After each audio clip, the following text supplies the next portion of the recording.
Hey, what's going on? It's Stokely from Sauce on Delay. I don't really have nothing to say, but I like to talk. I like to hear my own voice. I like to hear the sound of my own voice.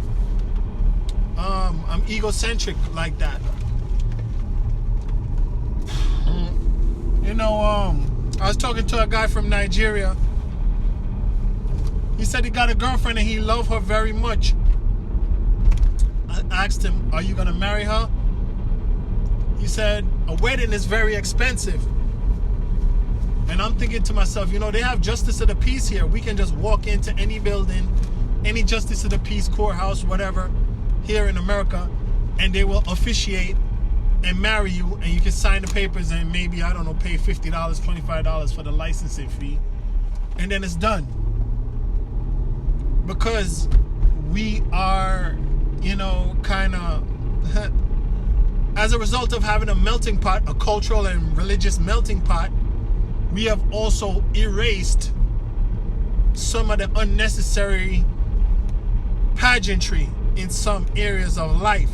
So I don't know how poor he is, but he don't got enough money to quote unquote marry his girlfriend, because he is going to have a big party for everybody.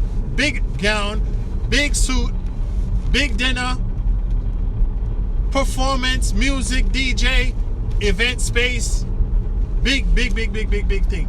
Now, all of this money that's spent for this big party, right? Can you eat that? Can you flip it? Can you invest it? Can you use it to reduce your taxable income? No, you can't do any of that. It's just a big expenditure that you never see the returns on. Oh, I thought my gas was empty, but I got a quarter tank. God provides for me, because I said I was going to go to the gas station and I didn't go, but there's a quarter tank in here, even though the needle was on 0 when I turned it on. So what's the efficiency of that? It's just like us here. It doesn't matter if you're in Nigeria. It don't matter if you're in New York, LA, Chicago, whatever. We're walking around. We don't have any money. We can't pay our rent. We can't pay our bills. Our credit is bad. I sound like John Hope right now. And everything is wrong, but we got Ferragamo belts on. We got Gucci shades on. We got, we got Hermes belt on. We got, polo socks on, polo t-shirt on, polo hat on. All these things to assign value to ourselves visually from the external, but no substance, no substantiated or substantial value monetarily or even spiritually. Because if you spiritually were wealthy, if you were strong in your spirit, you say, listen, I don't need to do all of that. I don't need to impress people. I'm trying to impress God.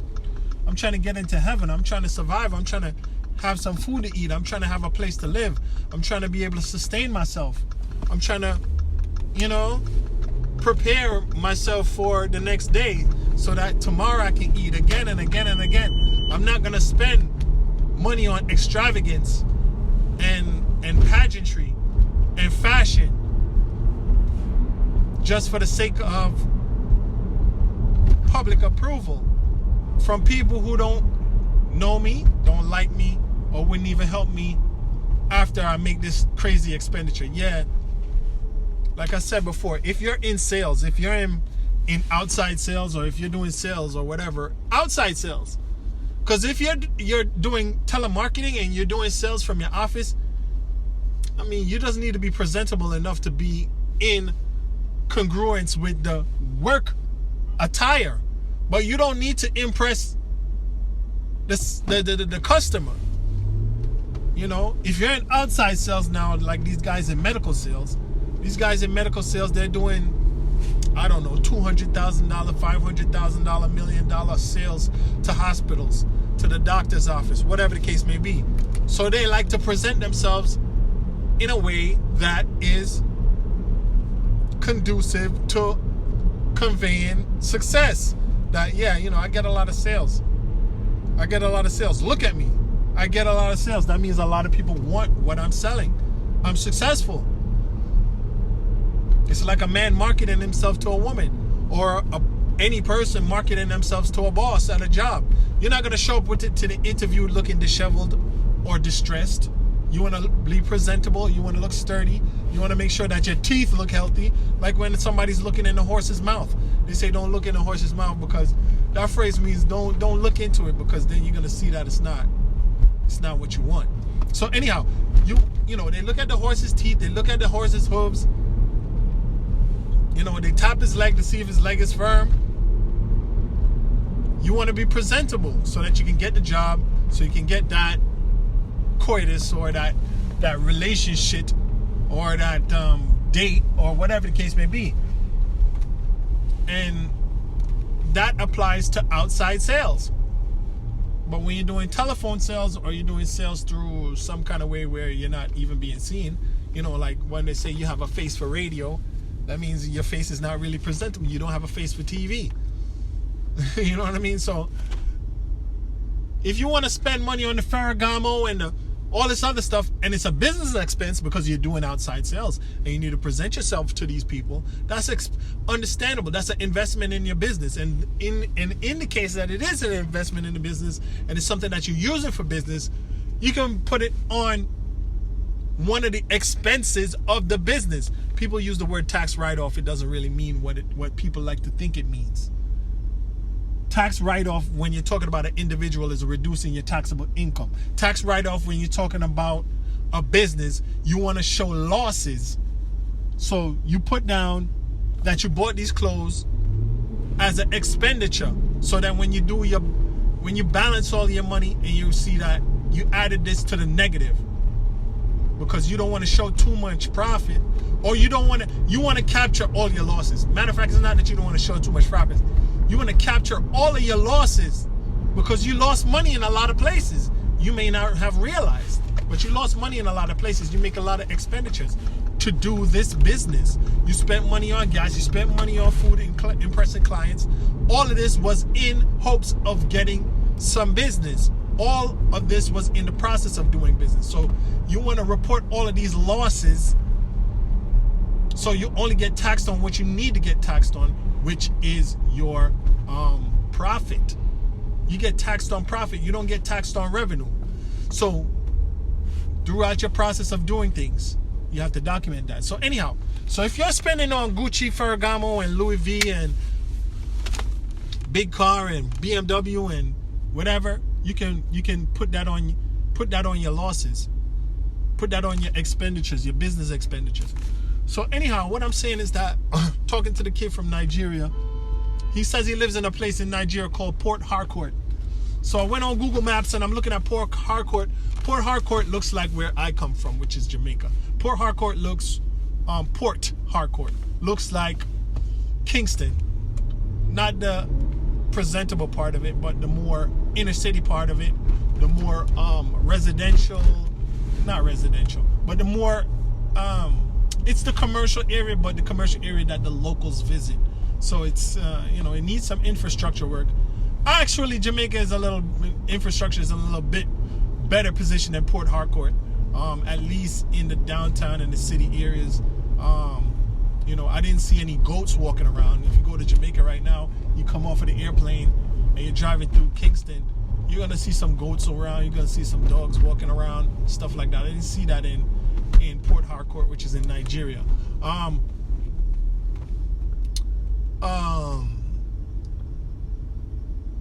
So, you're in a position where you're in a developing nation.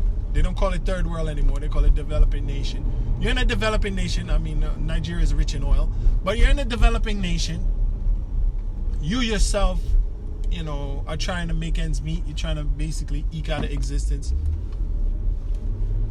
He's in a relationship with a young lady. I don't know if they live together or whatever the case may be. I have no idea. But if they are, they're potentially tottering on a unexpected reproduction. And if you're not financially stable already, I mean, he's 22 years old, but if you're not financially stable already, you're going to even be even more unstable. So, you want to marry her and make it legal, because a child needs two parents. Over 90% of the children in prison don't have a father in the home, so it's very important for them to get married, and it's very good for them to do that. I'm hypocritical in saying that, but I understand that the institution is a great institution for not only the child but for the nation, because like I said, over 90% of the prisoners, the people in jail, didn't have a father in the home. That means that they're out here becoming a pariah to the world. So having the two parents makes them only, if they ever go to jail, they'll be less than 10% of the prison population. Isn't that crazy? So let's divide 2 into, I think the number is, I'm going to say the number is 92. I feel like it's 98, but I'm going to say it's 92, right? So divide 2 into 92. That's 47. No, that's 46. I'm sorry, 46. So that's 46 times. So if your father's not in the home, you're 46 times more likely to spend some time in prison. Yeah. You're 46 times more likely to spend some time in prison based on the stats. Wait a minute. I'm dividing 2 into 90 what? To 92? That's not what I should do. I should divide 8 into 92. I'm sorry. Let me fix that. 8 into 92. 8, 8, 64. 8 times 12 is 96. So it's like 11 point something. So you're about 11 point something times more likely to go to prison, which is 1,100 times more likely to go to prison. Anyhow, so it's good if they have a child, for them to be married. Wonderful. Like I said, I'm a hypocrite in that respect, but hey, I'm not talking about me. I'm talking about statistics. I'm talking about life. I'm talking about society, how societies develop and how societies are built. We have so many other ills, actually, that those aren't the only factors. Those aren't the only factors. It's not every child that doesn't have a father in the home end up in the prison system. It's not everyone, but they make up the majority of the prison population. Okay, so it's like I said, it increases the probability 1,000 times. And most people don't go to jail. The prison population in the United States is 2 million. And there's 330 million people in America. So 2 into 330 is what? 165? 2 into 330 is 165. So if you make that into a percentage, 165, you got 1,650%. I mean, whatever. If your percentage is based on that 2 million, you got 1,650% chance of not going to prison. Just being a regular person that doesn't do crime, you're a 1,000, or don't get caught for crime, you're 1,650% probability not to go to prison. That means that most people, it's hardly anybody to go in. It's hardly anybody going. Out of every 160 people, one person goes to jail. That's what it really means. Out of every 160 people, yeah. Anyhow, you can do the math. People like to twist around the numbers sometimes. Yeah, so, I'm not twisting around the numbers. So it's 1 out of every 160 people is in prison. Now we would have to find out what percent. Anyhow, I don't want to do that investigation. Anyhow, all I'm saying is that being materialistic, consumerist, and just flexing is not really going to put you in a good financial position. It doesn't matter what your demographic or where you. Well, if you're the demographic where you got money, if you're demographic where you're wealthy, like your Bill Gates' 2 daughters, whose money will never run out within their lifetime, or you're Princess Kate, or you're the Queen of England, or you're the King of England, or you're the Prince of England. as long as you know, your money will never run out. So in that case, now you can buy as much Louis V, Ferragamo,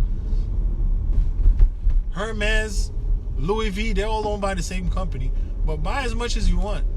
Have the big wedding with the horses coming down and you know what I mean? Everything. Do it. You can do it, but for the regular plebs, the regular unwashed, the proletariat or whatever the word is, I don't know, the regular people, not even the regular people, the impoverished, don't do that.